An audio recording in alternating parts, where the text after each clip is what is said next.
Biographies évangéliques. Le centurion de Césarée. Nous lisons au chapitre 10 des Actes des Apôtres.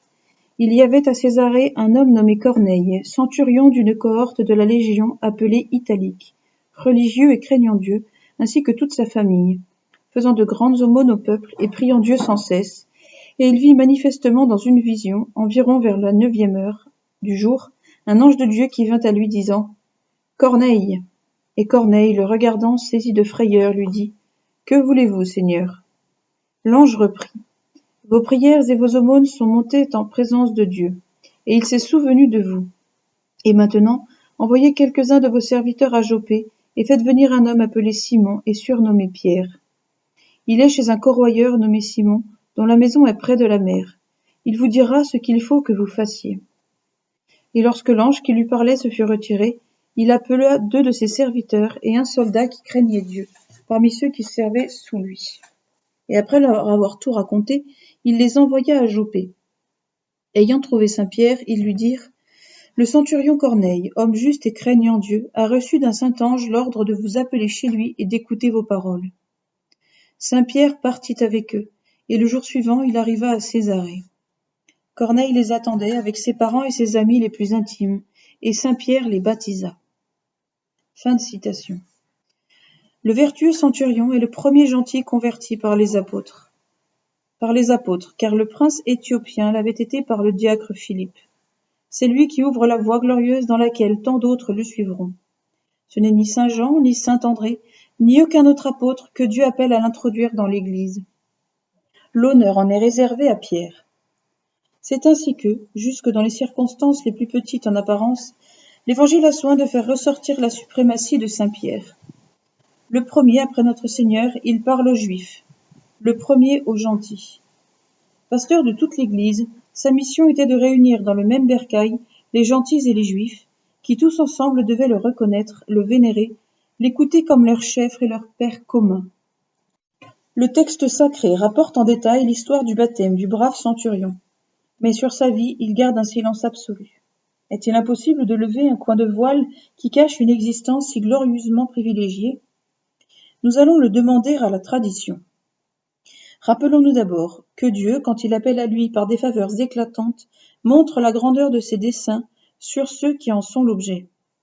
D'après ce principe, on est en droit de conclure que le centurion Corneille a dû tenir une place importante dans la primitive Église. Nous savons que Cornélius était un gentil, craignant Dieu, et qu'il était un homme de guerre, qu'il était en garnison à Césarée, qu'il était centurion d'une cohorte romaine, et que cette cohorte s'appelait Italique. Ces données forment la base de son histoire. Cornélius était un gentil craignant Dieu, c'est-à-dire, suivant la langue des Juifs, un prosélyte de la porte. Pendant le règne de la loi de Moïse, il y avait 2 sortes de prosélytes. Les prosélytes de la porte, proseliti portae, et les prosélytes de la justice, proseliti justitiae. Les premiers étaient des gentils qui manifestaient le désir d'embrasser la religion juive, mais qui ne participaient ni à la circoncision, ni aux cérémonies, ni au mystère de la loi. Ils s'obligeaient seulement à ne rien dire contre Moïse et à ne rien faire contre les préceptes du Décalogue. Dans le temple de Jérusalem, un lieu particulier leur était réservé, qui s'appelait le parvis des gentils. Les seconds recevaient la circoncision, vivaient selon la loi de Moïse et participaient aux cérémonies et aux mystères de Jérusalem. 2 choses les distinguaient des Juifs d'origine: le nom de prosélyte et l'exclusion des charges publiques. Au moment de sa conversion, Cornélius se trouvait à Césarée de Palestine. Bâti en l'honneur d'Auguste par Hérode Ier sur l'emplacement de l'ancienne forteresse appelée la tour de Straton, Césarée était une ville très importante, à une journée de chemin de Jopé, aujourd'hui Jaffa. Par sa situation sur le bord de la Méditerranée, elle était la clé de la Palestine. Aussi, les Romains en firent une place de premier ordre, dans laquelle ils entretenaient une nombreuse garnison. Converti au christianisme, Césarée devint la métropole de la Palestine et eut le pas sur Jérusalem. Cette prééminence lui fut conservée jusqu'au milieu du VIe siècle. Au concile de Constantinople, en 553, le pape Vigile soumit l'église de Césarée à celle de Jérusalem, qu'il érigea en siège patriarcal. Aujourd'hui, Césarée tombé au pouvoir des Turcs, a perdu son importance et changé son nom en celui de Caesarion. Quel était le grade de Cornelius? Sous les Césars, la légion romaine était partagée en 10 cohortes de 600 fantassins et de 60 cavaliers. À son tour, la cohorte se divisait en centuries ou compagnies de 100 hommes. Comme son nom l'indique, le centurion Cornelius commandait-il à 100 hommes seulement, ou comme on pourrait le conclure du texte évangélique, était-il le chef de toute la cohorte? C'est une question secondaire à laquelle nous ne voulons pas nous arrêter. Dans le premier cas, le grade de Cornelius aurait répondu à celui de capitaine, dans le second à celui de colonel ou de chef de bataillon. Passant sur ce détail, arrivons au point capital de nos recherches. Qui était le centurion Corneille? Quel était son pays? Et qu'est-il devenu après son baptême? Il est certain que Cornelius est un nom patronymique romain. C'est le nom de la gens ou race Cornélie, le plus illustre de Rome.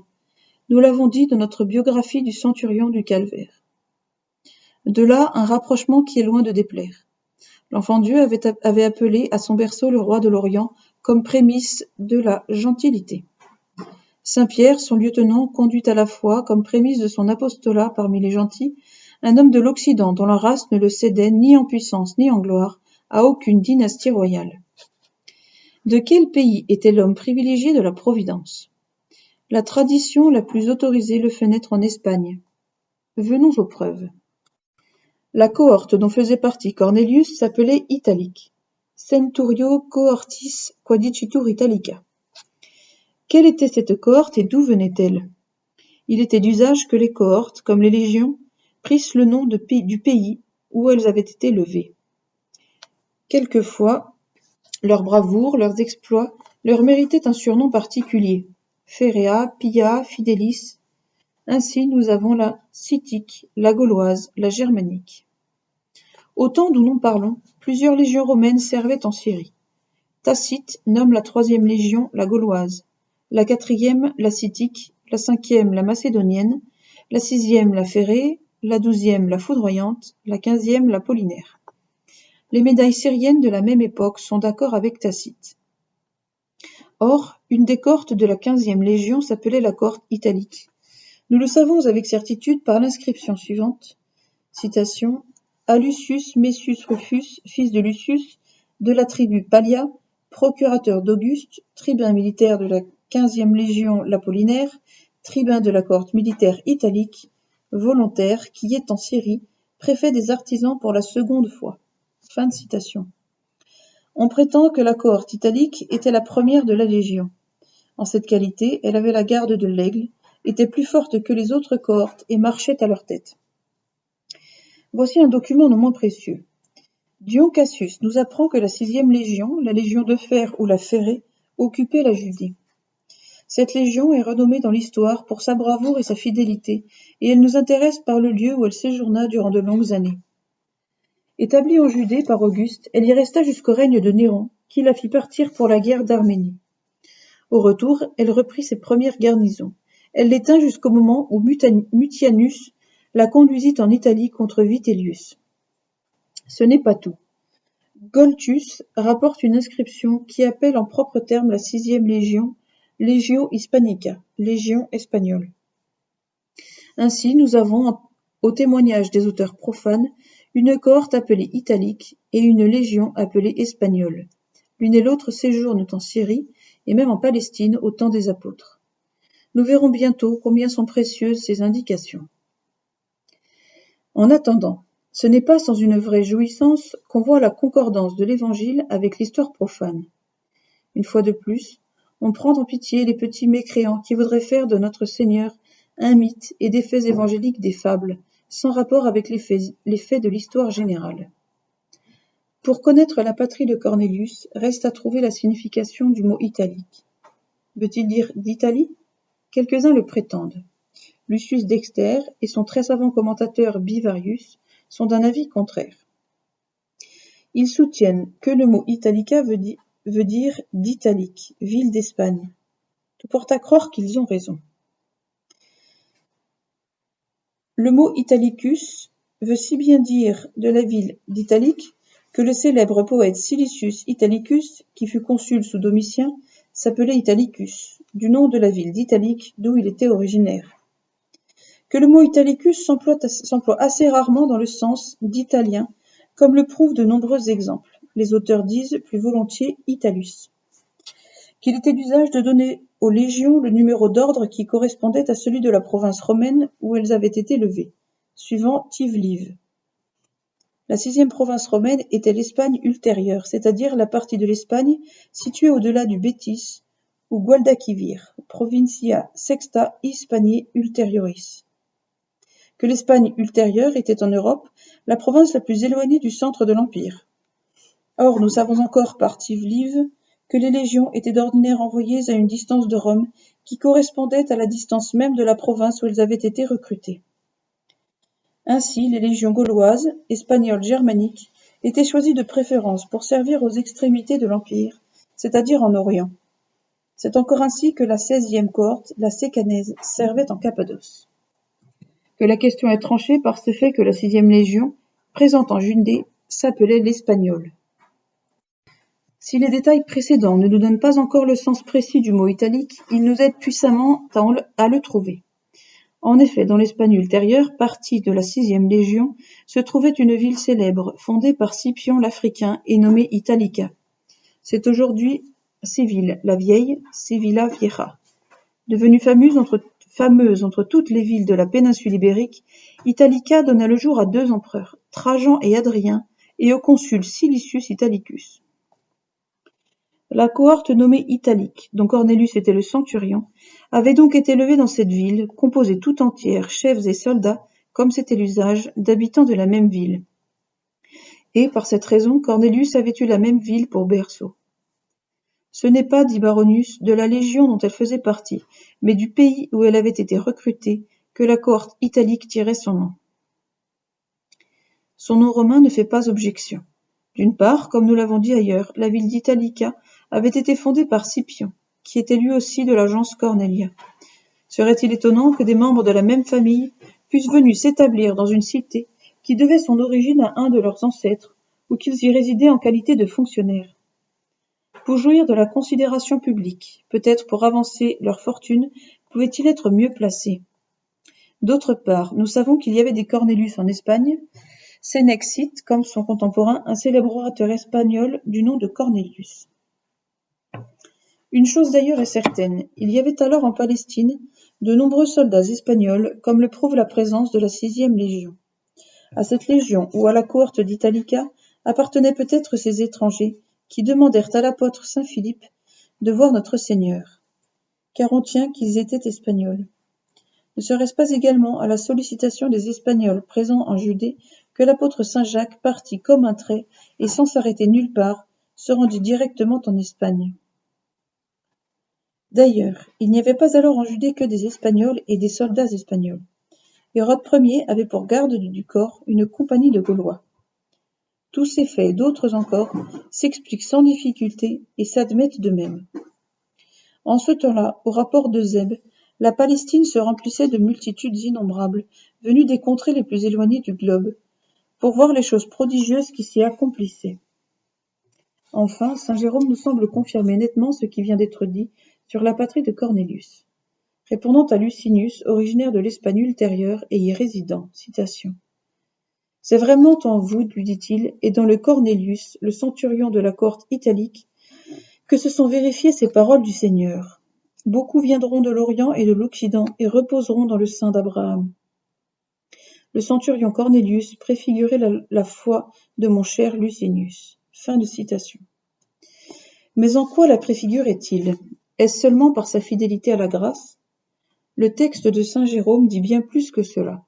C'était surtout parce que, originaire du même pays que Licinius, il était venu à l'évangile des extrémités de l'Orient. Si on adoptait un autre sens, les paroles de saint Jérôme manqueraient d'exactitude, puisqu'au moment de sa conversion, le centurion Corneille n'était ni aux extrémités de l'Orient, ni aux extrémités de l'Occident, mais à Césarée, non loin de Jérusalem. Le but des recherches auxquelles nous venons de nous livrer n'est pas seulement de faire connaître le centurion de Césarée, mais encore d'autoriser la tradition concernant les 2 autres centurions nommés dans l'Évangile. Lucius Dexter fixe à l'an 40 de notre Seigneur le baptême de Cornélius, Baronius à l'année suivante. La raison qu'il en donne est que pendant l'année 40, saint Pierre fut occupé à Lydda, où il guérit Énée le paralytique, puis à Joppé, où il ressuscita la bonne Tabitha, et où il demeura de longs jours avant de revenir à Césarée. Aux yeux même de Baronius, cette raison n'est pas décisive. Quoi qu'il en soit, après son baptême, Cornélius quitta l'état militaire, et devint le disciple bien-aimé du prince des apôtres, qui l'ordonna évêque de Césarée. Soit pour donner un éclat nouveau à sa conversion de l'illustre néophyte, soit pour montrer par un fait public la substitution de la gentilité à la synagogue, saint Pierre créa Césarée métropole de la Palestine, avec prééminence sur Jérusalem. Cependant, au jour de l'Église naissante, les évêques étaient, comme les apôtres, des missionnaires. On les voit assez souvent passer d'une province à une autre pour courir à de nouvelles conquêtes. Il serait étonnant que le digne évêque de Césarée, romain et soldat, n'eût pas donné un semblable exemple. Aussi, la tradition nous le montre tour à tour, en Phénicie, en Chypre, à Antioche. Éphèse même le reçut. Là, ayant rencontré Timothée, il apprit que la ville de Sepsis, dans la Mysie, était plus que tout autre adonnée au culte de Jupiter et d'Apollon. Cornélius se décida à aller attaquer le démon dans sa forteresse. Sans perdre un instant, il part pour Sepsis. Le gouverneur de cette ville était Démétrius, espèce de philosophe rationaliste qui ne croyait à rien, sinon à l'obligation de haïr la vérité. Apprenant l'arrivée de Cornélius, il le fait aussitôt appeler et lui demande qui il est, d'où il vient et pourquoi il vient. Avec une franchise toute militaire, Cornélius lui répond « Je suis le serviteur du Dieu vivant, et je viens pour vous tirer des profondes ténèbres, dans lesquelles vous êtes ensevelis, et faire luire à vos yeux la lumière de la vérité. » Ne comprenant rien à ce langage, Démétrius lui dit « Je te demande une chose, et tu m'en réponds une autre. Par tous les dieux, si tu ne me dis pas en détail quels sont tes desseins et qui t'envoie, tu le payeras de ta tête. » « Je suis centurion, lui répondit Cornélius, et après lui avoir raconté son histoire, il ajoute « Ayant appris que vous étiez, vous, votre femme et tous vos administrés dans les ténèbres de l'idolâtrie, je suis venu pour vous faire connaître le vrai Dieu. »« Tu radotes, lui dit Démétrius, et j'aurai pitié de toi.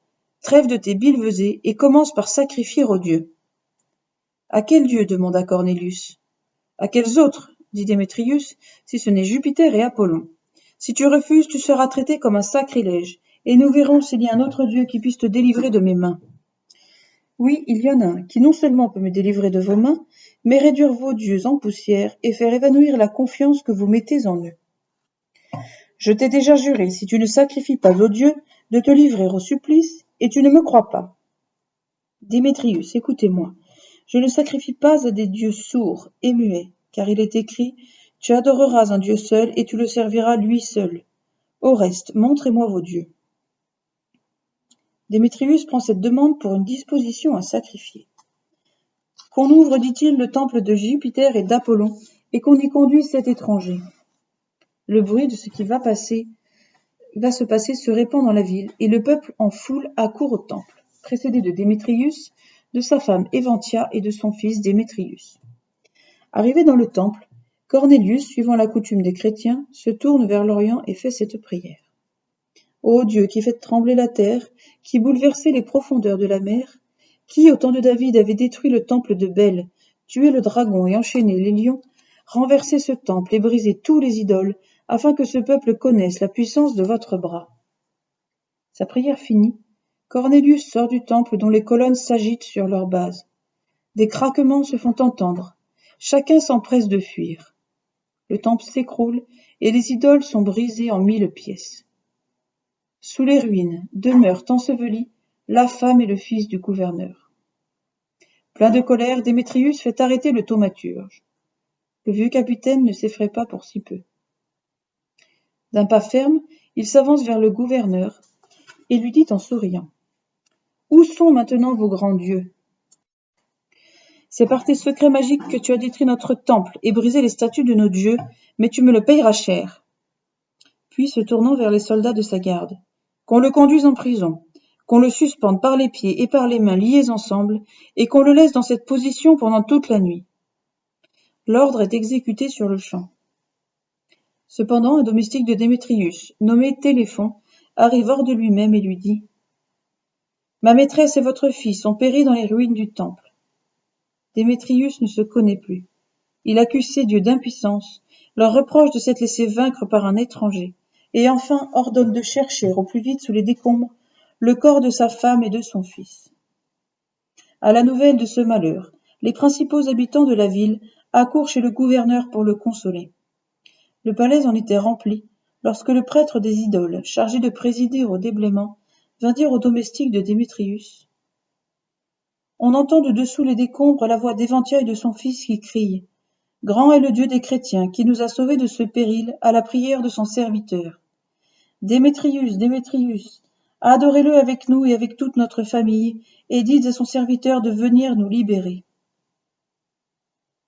Ivre de joie, le gouverneur court à la prison.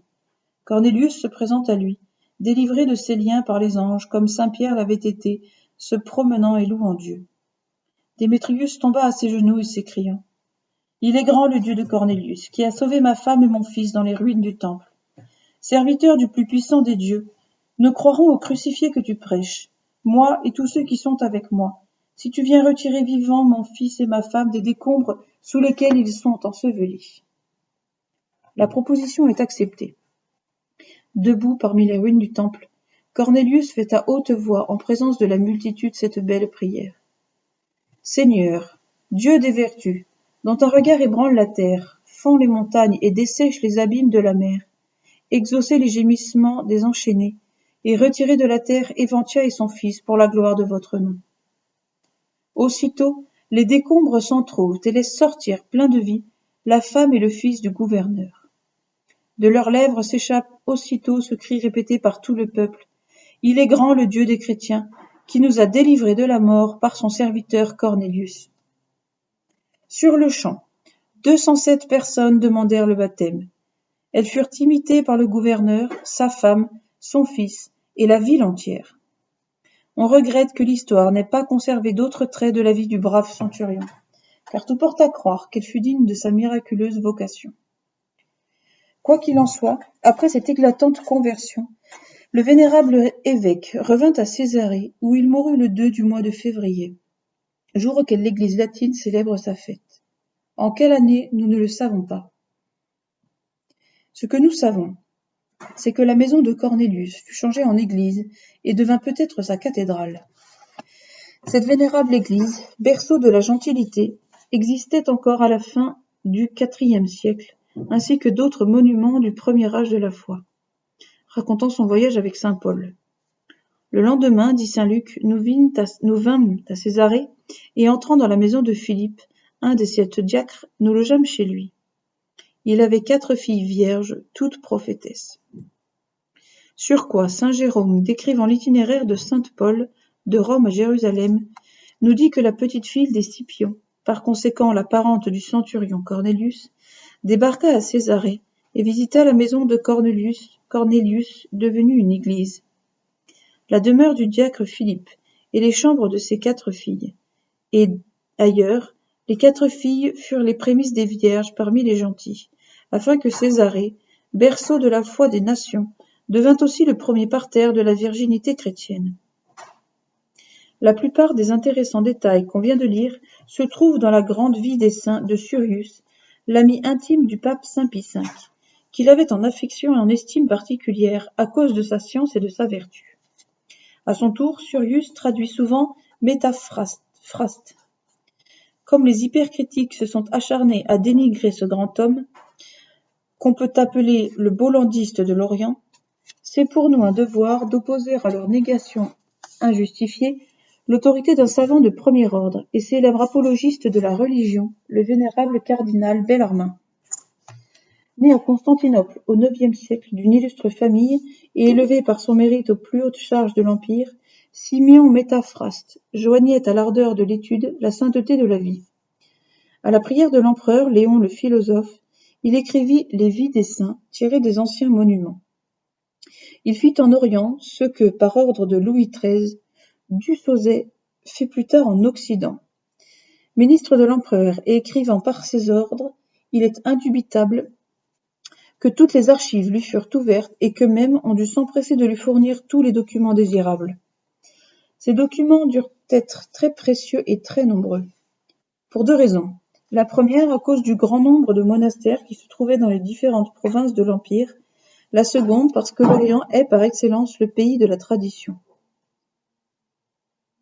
Ainsi, d'une part, personne ne fut jamais aussi bien placé que Métaphraste pour connaître les monuments religieux de l'Église orientale. Et d'autre part, la science et la sainteté de Métaphraste répondent que ces monuments furent consciencieusement étudiés.